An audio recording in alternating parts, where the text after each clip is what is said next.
Super sakit at super bugbog na sa mga nakalipas. Kumusta ka, Pixie? Matagal na panahon na din since mag-join ako sa'yo. Nandoon ka pa sa old account mo at napalitan ng bago. Lagi ako nakasubaybay sa'yo. Simula umpisa hanggang sa wala ka sa ere ng YouTube. Hindi ko sure kung mapalad ako na magustuhan mo ang kwentong ka, Pixie. Super sakit at super bugbog na sa mga nakalipas at mga nagdaan na panahon. Ang aking person ay widow, nasa 63 years old, pero hindi siya katandaan tingnan. Ako ay widow, nasa 56 years old at 10 years nang widow.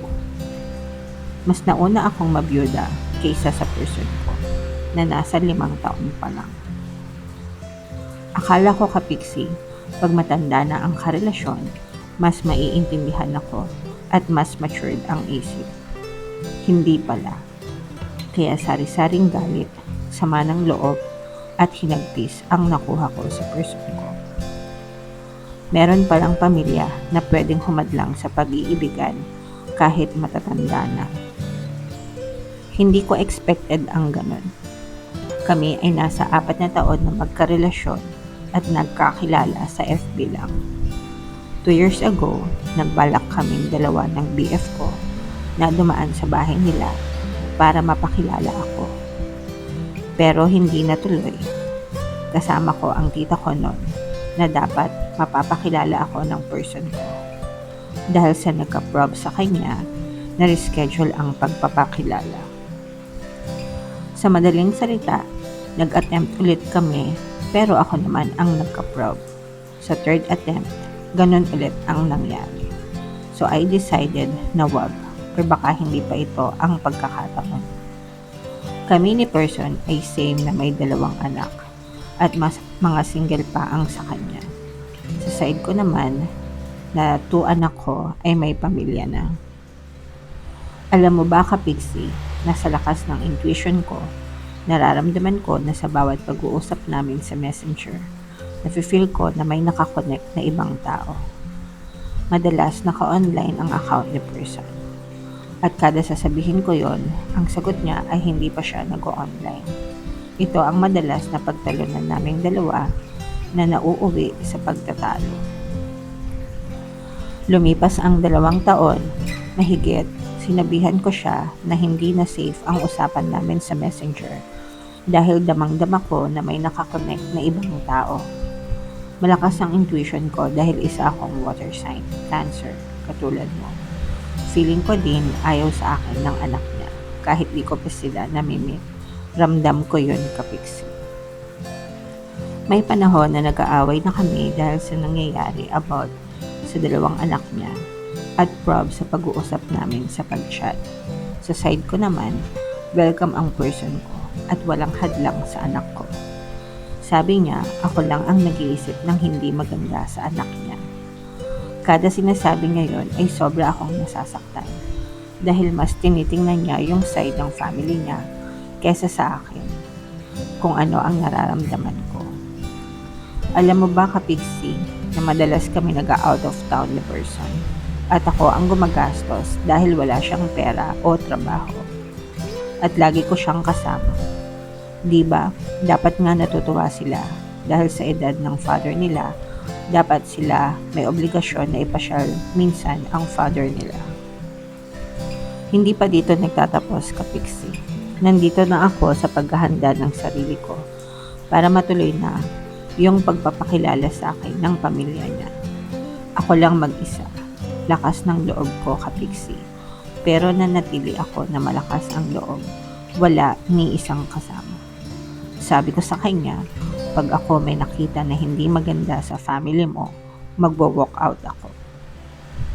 Nasa bahay na ako, may dalang potluck dahil lunchtime yun.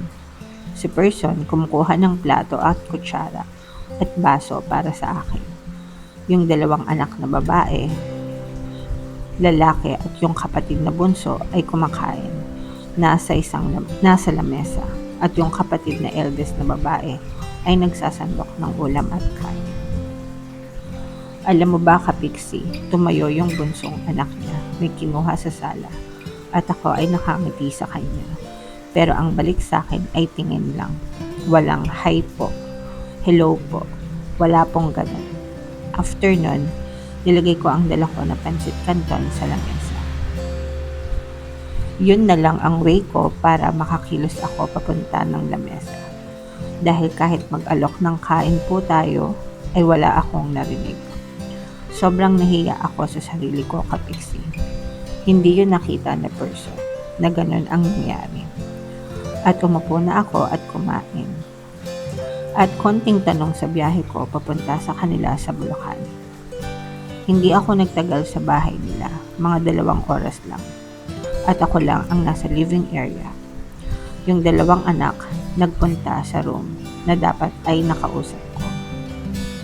Umalis kami pa uwi at kasama ko person. Sabi ko sa kanya, swerte mo, nasa harap tayo ng pagkain. Dahil sabi ko sa'yo, aalis ako pag may nakita ako na hindi maganda. Sabay sabi na hindi ako welcome sa family mo. Sagot niya, baka nahihiya lang daw. Iba yung nahihiya sa ayaw, Kapiksi. Di naman ako tanga. Wala siyang nasagot na iba. At sa huli, Kapiksi, natuklasan ko na isa pala siyang narsiso na may mental disorder na last moment ang mga sign ay nakita ko. Sa ngayon ay nasa Australia po ako at may di kami pagkakaintindihan. Di muna kami nag-uusap. Madalas kaming on and off ngayon. Plano ko, wag muna umuwi ng Pinas. Gusto ko na siyang i-ghost or mag-silent quitting na lang ako. Napagod na ako, Kapiksi. Huling usap namin, umiiyak talaga siya. Pero paano naman ako? Balik siya ng balik sa akin. Napagod na ang puso't isipan ko, Kapiksi. Saan ba ako nagkamali at nagkulang? Maraming salamat. Alright, so hello mga Kapiksi, welcome back sa ating Kwentong Kapiksi, episode 5 na tayo for tonight guys, and thank you sa ating letter sender, si Miss Devi. Thank you so much Miss Devi sa pagbahagi ng iyong kwento. Yung Miss Devi ay kanyang code name, no? Hindi po yun ang kanyang totoong pangalan. Naglalagay tayo ng code name sa mga senders para itago yung kanilang identity. So ngayon, dahil love story yung kanyang sinend, no? Titingnan natin yung love energy sa pagitan ni Miss Devi at ng kanyang partner o specific person. So babasahin natin yung energy niya gamit itong tarot. Gagamit tayo ng true love spread para sa kanila. And then afterwards, magbibigay din tayo ng mga advice para sa kanila based dun sa kanilang story and based din dito sa ating tarot reading. Sa mga kapiksi natin na nakaka-resonate sa kwento ni Miss Devi, pwede kayo mag-comment ng mga advice na gusto nyo para sa kanila.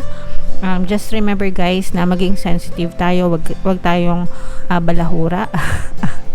Okay, sa comment section, these are real people with real stories mga kapiksi, so maging sensitive din kayo sa pagbibigay ng advice, ng payo sa kanila. Mababasa din nila yan dahil kwento nila yan, so i-comment nyo na lang guys yung mga advice nyo and yung mga payo nyo sa ating sender. Okay, so i-shuffle ko tong card, sa hanapin ko yung energy ng love at saka yung energy ni Miss Devi. Ito yung love energy guys, hanapin ko naman yung energy ni Miss Devi. So ito yung energy mo, Miss Devi. Okay, ikaw ay represent ng Queen of Cups sa ating spread. So, gagamit tayo ng True Love Spread. Dito sa first card, ito yung nagre-represent sa'yo. Okay? Itong card na to is nagre-represent ng iyong current feelings, attitudes, and expectation.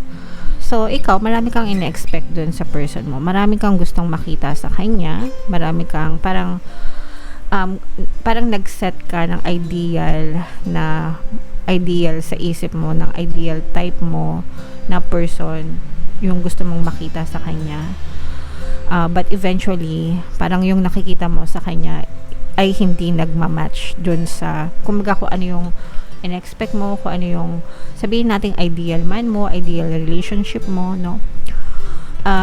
Yung nakikita, yung pinapakita niya sa'yo, hindi nagmamatch dun sa ideal mo.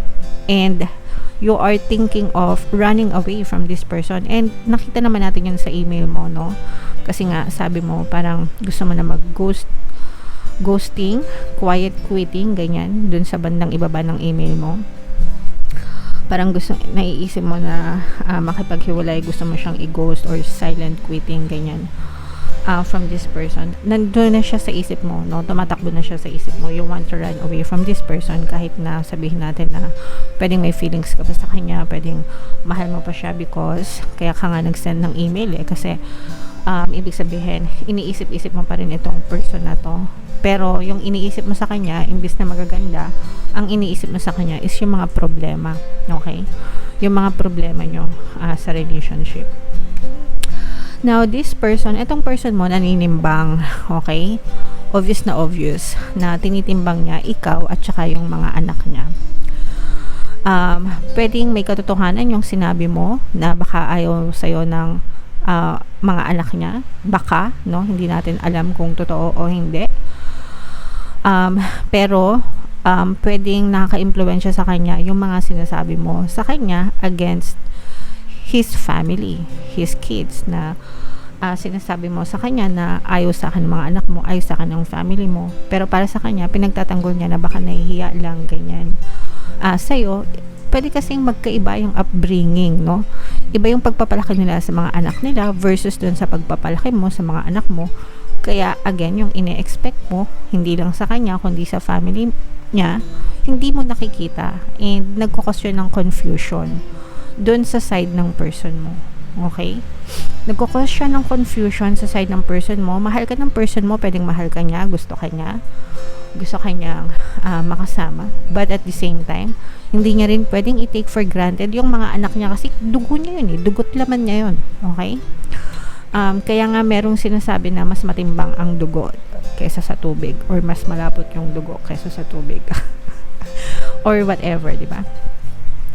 Pero hindi niya pwedeng ipagwalang bahala yung mga sinasabi and yung feelings ng kanyang mga anak din dahil lang dun sa relationship niyo. Okay? This is connection card. This represents yung connection between you and your person. Someone is lying, no? Someone is lying sa relationship nyo. So, it's either ikaw yung nagsisinungaling sa kanya or siya yung nagsisinungaling sa'yo. But this is a dishonesty card. Unloyal, unfaithful. Meron masaltang unloyal. Disloyal pala. Disloyal, unfaithful. Okay, so if this is not you, then this is your person. Pwedeng nagsisinungaling sa yung person mo, pwedeng hindi siya nagsasabi ng totoo sa'yo, or may tinatago siya sa iyo. Okay? So, ito yung connection card nyo eh. And we don't want this na lumalabas sa relationship because this is betrayal. At saka yung iba sa inyo, yung sa relationship nyo, parang may distrust eh. Ibig sabihin, parang hindi nagtitiwala. Pwedeng hindi ka nagtitiwala sa person mo. Likewise, parang hindi ka rin pinagtitiwalaan ng buo ng person mo. Okay? So, merong lamat yung inyong connection. And yung strength naman ng relationship nyo, merong isa sa inyo na tawag dito, advance mag-isip. Mature, sorry. Mature, okay? So, malalaman mo naman sa inyong dalawa kung sino yung mature mag-isip, kung ikaw or siya. Malalaman mo yun, okay? Pero, yung isa sa inyo ang nagdadala ng relationship dahil sa maturity. Kapiksi. Okay? Dahil sa maturity. Yun yung strength ng card nyo. And I'm also sensing na very protective din, no? Protective din of the relationship. So, pwedeng pinoprotektahan mo yung person mo against your kids. Hindi ko masyadong nabasa ko ilan yung anak mo.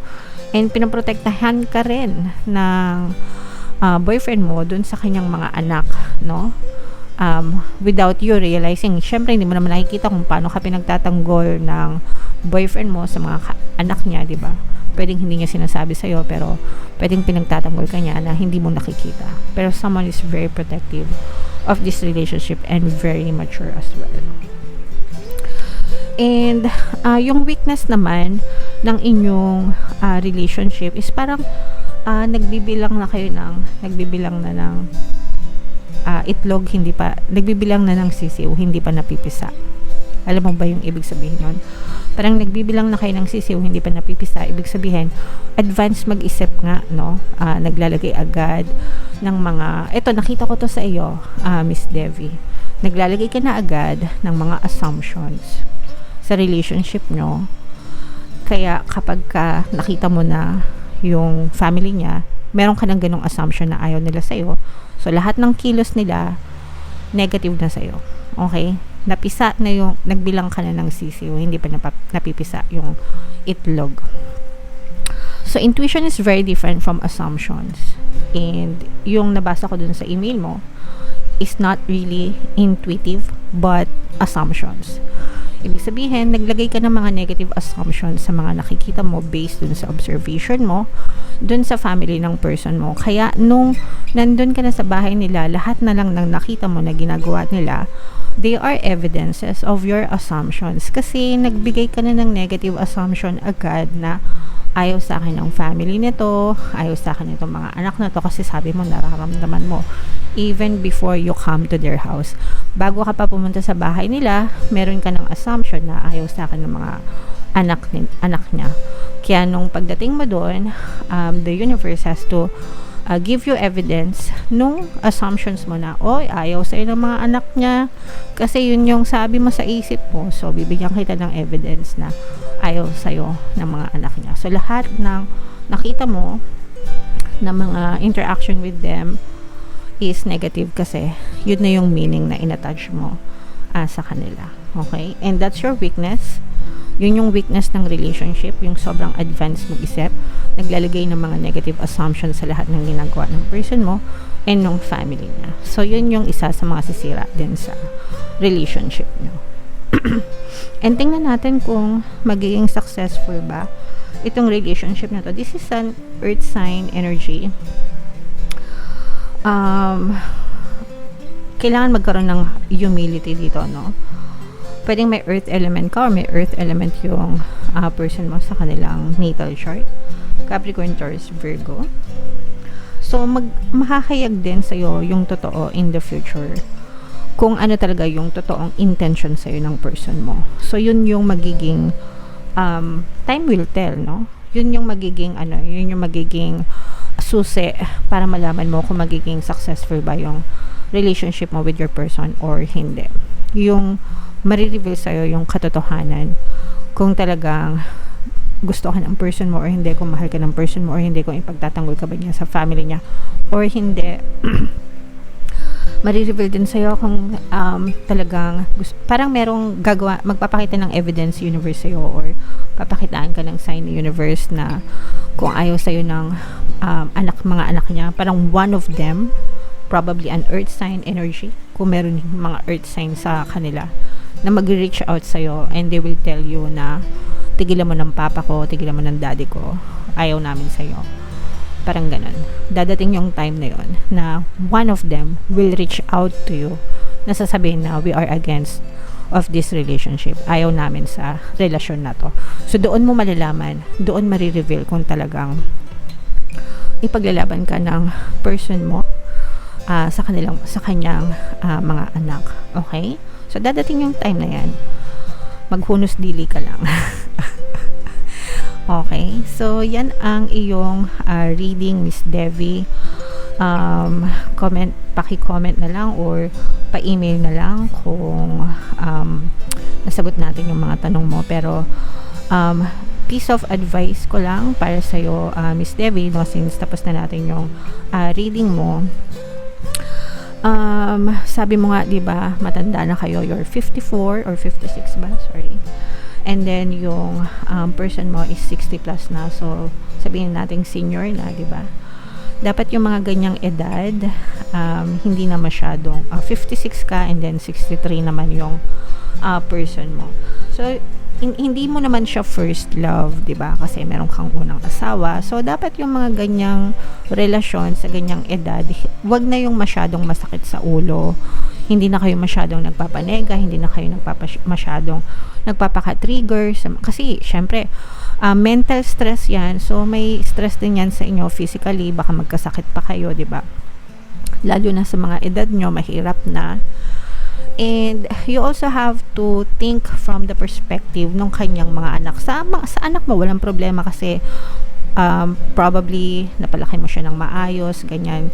Napalaki mo siya na naiintindihan niya kung ano-ano, kumbaga na-explain mo sa kanya. Pero hindi mo alam kung paano pinalaki nung person mo at saka nung ex-wife niya, yung mga anak nila. So, magkakaiba tayo ng upbringing sa ibang house, sa iba't ibang household. Kaya yung reaction nila sa iyo, iba din kaysa sa reaction ng anak mo kaysa sa kanya. Naintindihan mo ba? Sana naintindihan mo kasi dapat malawak yung pangunawa mo sa ganun.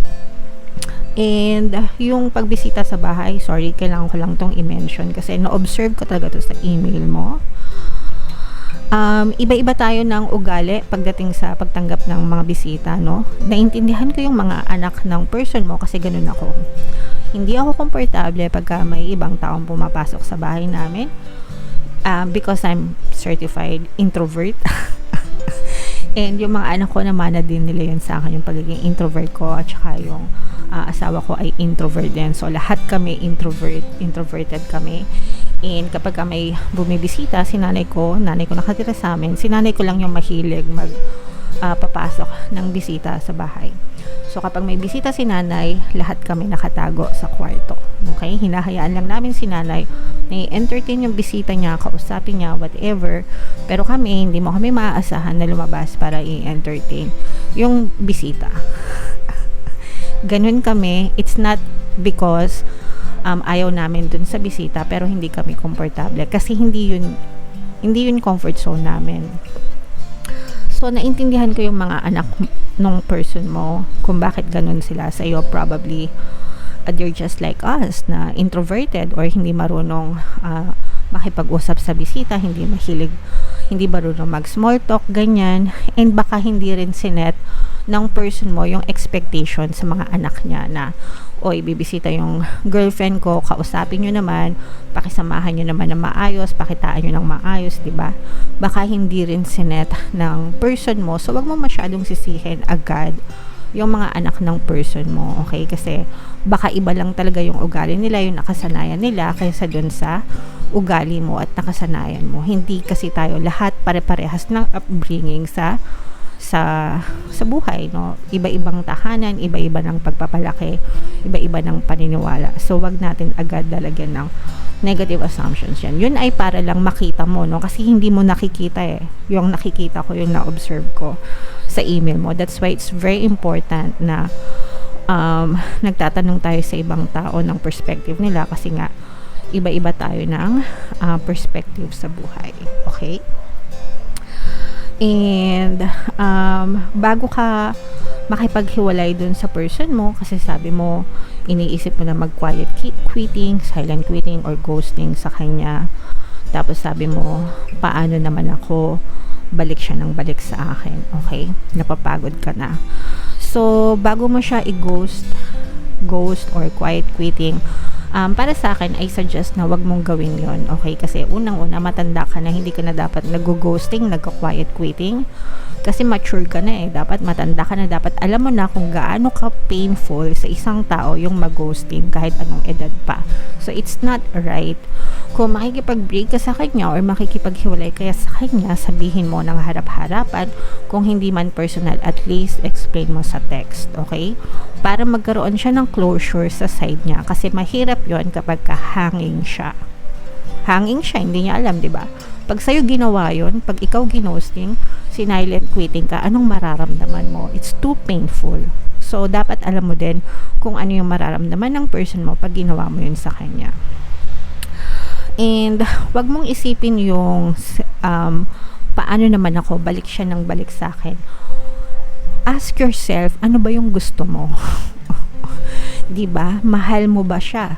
Ang tanong, mahal mo ba yung sarili mo? Okay? Mahal mo ba yung sarili mo? Deserve mo ba ng ganong person sa buhay mo? Deserve mo ba na magkaroon ng blended family? Kasi blended family kayo, no? Yung anak mo, yung family nyo ng anak mo, and then yung family ng person mo. Deserve mo ba na ihalubilo yung pamilyang pinaghirapan mo dun sa pamilya ng person mo na magkaiba kayo ng upbringing, ugali, ganyan, magkaka-blend kayo, 'di ba? So kung hindi ka ready sa ganong klase ng family, hindi lang yan dun sa person mo pati dun sa family. Kasi reunion yan, magiging reunion yan ng dalawang pamilya, 'di ba? So choose carefully and ask yourself, what do I want, 'di ba? Hindi ko deserve ng ganitong trato, hindi ko deserve ng ganitong pag-ibig, 'di ba? Hindi ko deserve ng ganitong stress. My God, ilang taon na ako tapos namomroblema pa ako ng ganito, 'di ba? So just be happy. Dapat happy lang. Kaya sabi ko nga, no, kaya nga tayo nag-i-in a relationship para kiligin tayo, para sumaya tayo, para maramdaman natin na mahal tayo. Hindi yung para ma-stress tayo, para masiraan tayo ng isip, 'di ba? Kakaisip dun sa person, napapagod, nai-stress, lalo na dun sa, again, sa edad mo, Miss Devi, medyo dapat ingat-ingat na sa mga ganyang klase na pinapasukan, okay? Kasi dapat happy lang, okay? So again, nasa sa iyo pa rin yung desisyon, no, kung ikaw ay magpupush dyan sa relationship mo na yan. Pero I suggest na if ever na makikipaghiwalay ka dun sa person mo, do it formally para hindi rin maiwan na nakahang yung person mo. Kahit gusto pa niya, kung ayaw mo na, you have the authority, you have the right to call it quits, no? Paano naman ako? Paano naman ang kasiyahan ko? Hindi mo naman ako napapasiya, 'di ba? Puro sama ng loob lang 'yung nabibigay mo sa akin, 'di ba? So, sana tulong ito sa iyo, Miss Devi, itong reading na to para makapag-desisyon ka kung gusto mo pa ba talagang magstay dun sa person mo or makipaghiwalay sa kanya. Pero nasa sayo pa rin ang huling desisyon. Of course, that's your love life, okay? So sa mga kapiksi na, thank you so much, Miss Devi, for sending your kwentong kapiksi. Nakaka-inspire ang iyong kwento. I'm sure may mga kapiksi tayo na makaka-relate din sa iyong kwento, and sa mga kapiksi natin na naka-resonate sa kwento ni Miss Devi. And kung meron kayong advice or payo sa kanya na baka nakita nyo rin na hindi niya nakita or na-consider, please comment down below and magbigay din kayo ng advice sa kanya. Again, please be respectful at all times, okay? Sa lahat ng mga kapiksi nating nanonood, kung meron kayong kwentong kapiksi na gusto nyong i-share dito sa ating channel, pwede, meron kayong free tarot reading, babasahin natin yung energy nyo, meron kayong free advice, kagaya ng ginawa natin, and syempre, free feature sa ating YouTube channel. Alright, so thank you so much, and ito pa yung mga playlist ng mga other natin na kwentong kapiksi. Panoorin nyo na lang, guys. Thank you, and I love you all. See you again next time. Have a nice day. Bye-bye.